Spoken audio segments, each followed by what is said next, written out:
Great good morning to all. मैं सुमित कुमार सिंह आप तमाम यूपीएससी एस्पिरेंट्स या अन्य कोई कम्पिटिटिव एग्जामिनेशन की तैयारी कर रहे विद्यार्थियों का इस मगध पुत्र ड्रीम आईएएस यूट्यूब चैनल में अभिनंदन करता हूँ। माय डियर फ्रेंड्स, आज इस वीडियो में हम लोग यूपीएससी सिविल सर्विसेज की जो एग्जामिनेशन है उसकी मेंस एग्जामिनेशन की इंग्लिश पेपर जो है इंग्लिश कंपल्सरी पेपर का 2019 का जो हम लोग क्वेश्चन पेपर देखने जा रहे हैं। कहने का मतलब है सिर्फ हम लोग देखेंगे, अर्थात हम लोग रीड, रिकॉल एंड रिवाइज करेंगे।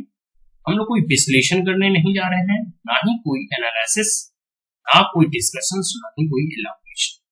सिर्फ और सिर्फ हमारा पर्पस है इस वीडियो का कि आपका एक रिवीजन हो, जिससे के माध्यम से हम पहले क्वेश्चन को रीड करेंगे और इसका मूल्यांकन करने में हम सक्षम सिद्ध हो जाएंगे कि किस तरह का क्वेश्चन पूछा जाता है, क्वेश्चन का पैटर्न क्या है। तो यूपीएससी जो है किस प्रकार का जो है ये क्वालिफाइंग पेपर है जिसमें हमें 33% मार्क्स लाने होते हैं। उसमें कौन कौन क्वेश्चन सॉल्व करके हम लोग 33% मार्क्स लाके हम लोग बस पास हो जा सकते हैं, क्योंकि इसका मार्क्स जो है वो मेरिट लिस्ट में नहीं जुड़ता है। यह है UPSC civil services examination English compulsory paper. So let us start. Time allowed 3 hours. Maximum marks 300. Question paper specific instructions.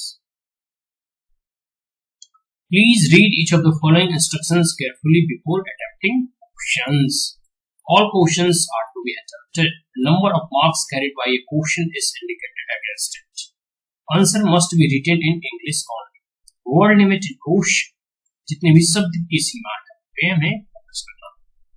Word limits in questions wherever specified should be adhered to, and if answer in much longer or shorter than the prescribed length, marks will be deducted. Any page or portion of the page left blank in the question come unsupplied must be clearly struck off. Now, question number 1. Write an essay in about 600 words on any one of the following topics. 100 marks. A. Indian universities are Indian in their geographical location only. B. Journalism has been rendered into sensationalism. Now, C. Information is not knowledge. And D. Even a layman can transform a society. ये 4 ऐसे हुए जिसमें से हमें एक लिखना है 600 शब्दों में और 100 मार्क्स ये कंटेंट करता है। Now question number 2. Read carefully the passage given below and write your answer to the question that follow in clear, correct and concise language. 15 into 5 75 marks.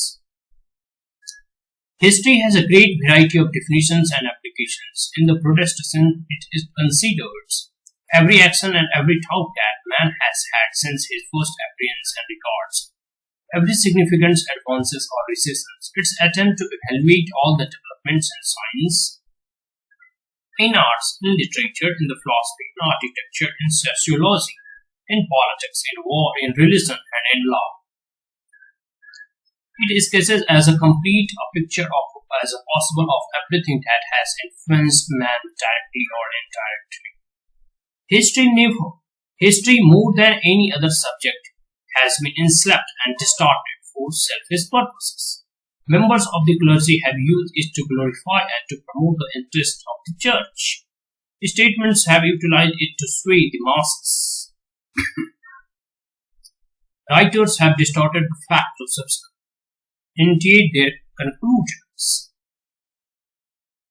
War spirit has been kindled through undue emphasis upon facts, if not fact.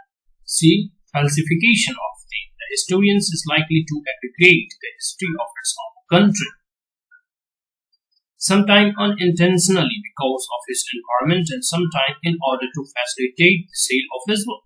In all countries there are zealots in responsible position who cannot bear to have their fatherland criticized. Truth is frequently sacrificed at the altar of patriotism. Henry C. Lia, an outstanding American historian, declared that history should be a serious attempt to ascertain the suppressed truth as to the past and set it forth without fear of favor. Mislets famous French historians believe that the Sagrizel and the mocking of false gods are the historian's first duty, his indispensable instrument for re-establishing the truth. This slight progress that we have made in the direction indicated by Leah and Maslet is rather discouraging, but there is a trend towards a broader and more inclusive point of view in the writing and teaching of history. World history, correctly interpreted, put the individual state in the proper perspectives and relation to the dangers of excessive nationalism. History has become more than the war and politics. To make the story complete, the historians of the new schools make use of the work of the ethnologists, the anthropologists, the geographers, the archaeologists, and geologists, and the psychologists, the astronomers, the geologists, the biologists, the chemists, the sociologists, and the economists. Each concerned with the man's cultural advances and his societies as well as with the chartered constitution and wars. There are dangers as well as virtues in the vast scope of the new history. Overpopularization and under-specialization tend to cheap history and to destroy some of its qualities at the basic and sober history. There are decided advantages in the comprehension of the broad scope of history, but in addition, the students should be able to appreciate the depth of the subject. Years of research and have been spent and volumes have been written on a single topic. Without this specialized work, surveys would be no particular value. However, some of the historians of the new history have sacrificed important fundamental facts in order to make a chronicle of heroic persons and romantic occurrences. They have overstepped the point where history and fiction should meet. The historians should make his descriptions of the past lifelike, and these should include grim realities as well as romantic incidents. One of the important aspects of the new history is the emphasis upon the man's cultural developments, properly termed civilization. Civilization is difficult to define and evaluate. Just where it began and where the man's actions and thoughts become human is impossible to determine. Man, like animals, has senses, but some of are less acute developed. Man has emotions, most of which are present but latent in animals. Comfort seems to be the chief goal of the lower form of animal life, but man possesses beyond that towards something that he has difficulty in defining. This intangible some things may be called civilization.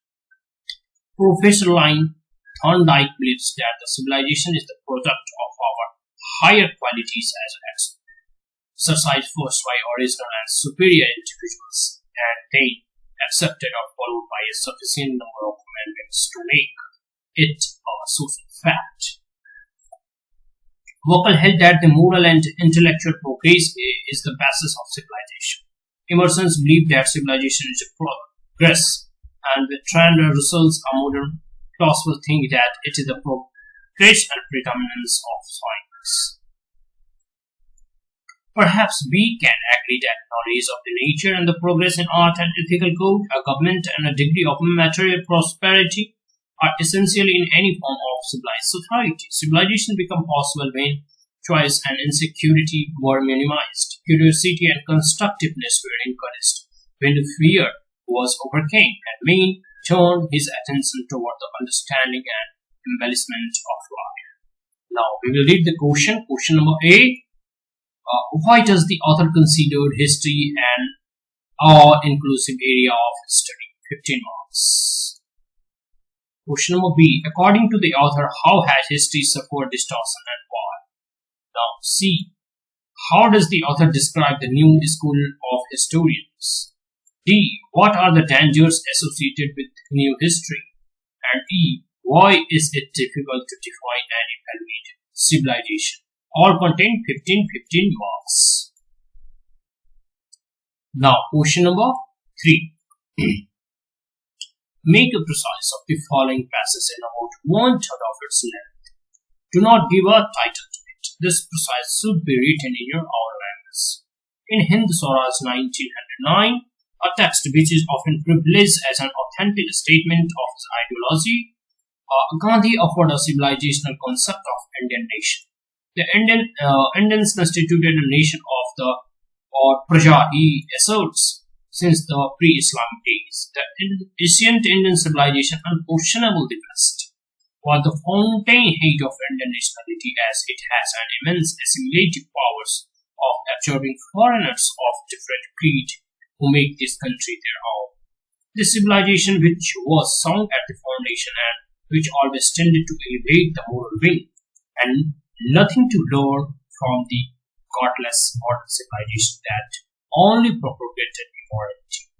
Industrial capitalism, which was the essence of the modern civilization, was held responsible for all conflict of interest.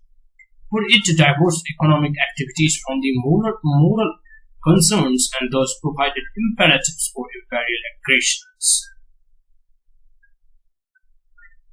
Indians themselves were responsible for their enslavement, as they were embraced capitalism and its associated legal and political structure. The English have not taken in India, we have given it to them.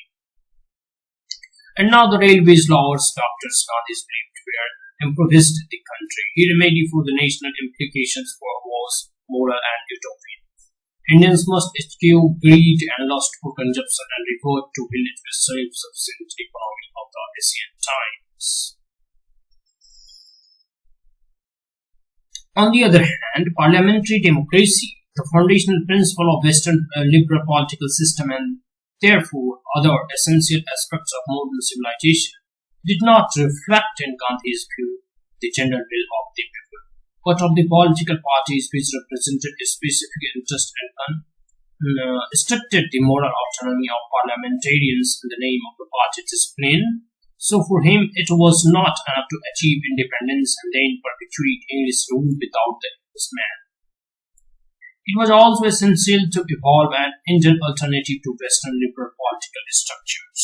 His alternative was a concept of the popular sovereignty, where each individual controls or distance his or her own self. Was this Gandhi's distinction between the self-rule and mere home rule? Such Swaraj, Gandhi asserted, has to be experienced by each one for himself. If this was difficult to attain, Gandhi refused to consider it as just a dream. To believe that what was not occurred in the history will not occur at all. Gandhi replied to his critic, it is to urge disbelief in the dignity of man.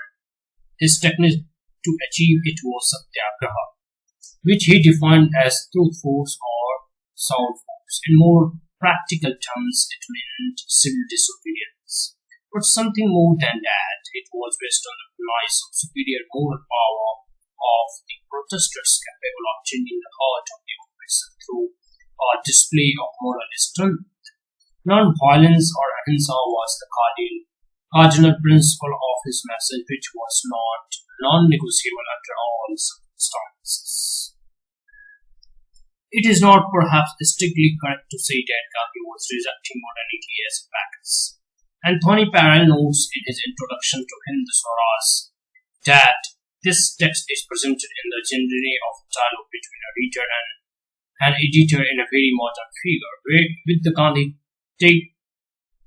talking on this road. Throughout his career, he made utmost use of the print media, editing Indian opinion during his South Africa day, and then Young India and Harijan become more communicators of his ideas, and he traveled extensively by railways while organizing his campaigns, yet while offering an ideological critique of the Western civilization in its modern phase.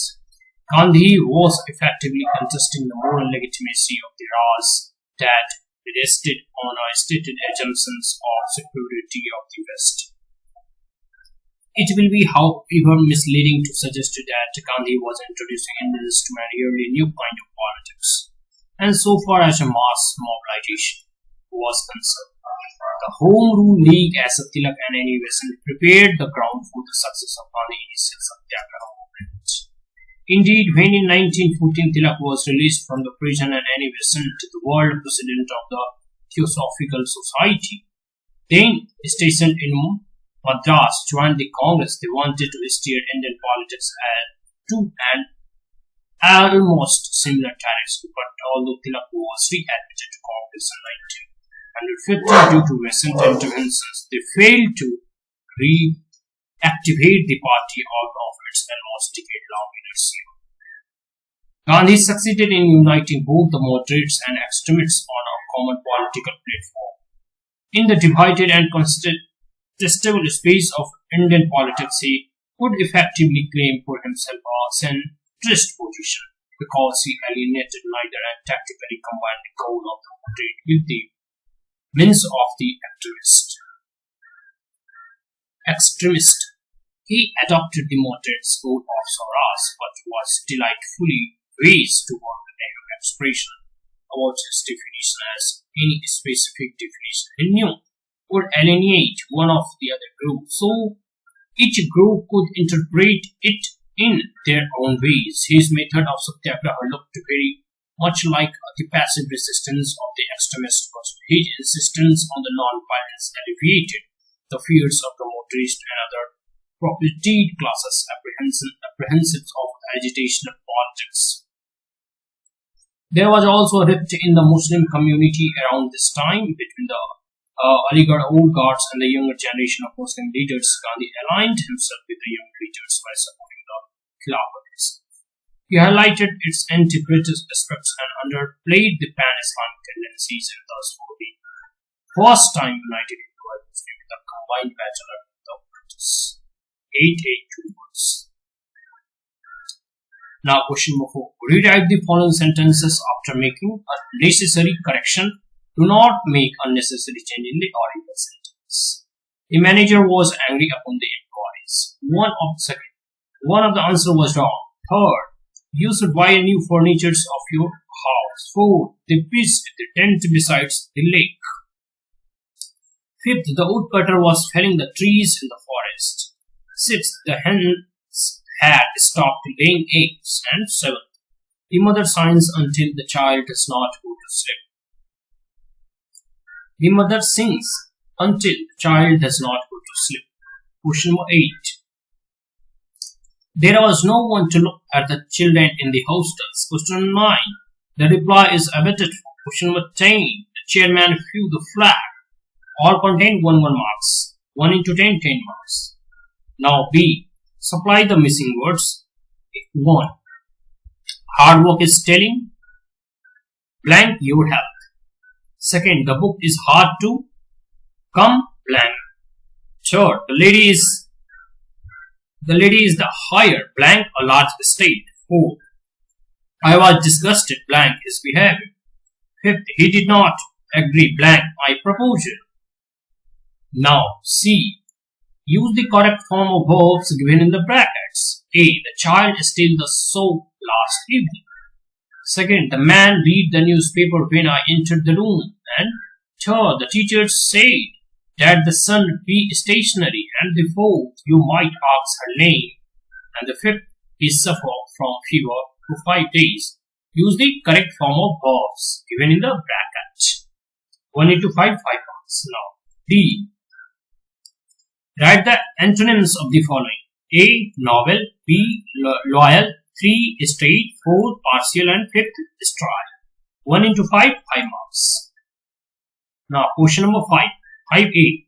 Rewrite each of the following sentence as directed without changing the meaning. The old man said, I have been visiting this temple for many years. Change into indirect speech. Now, second. Allow the pilgrimage to pass. Change into passive voice. 3. No sooner had she heard the news than she fainted. Use as soon as. Now, question number 4.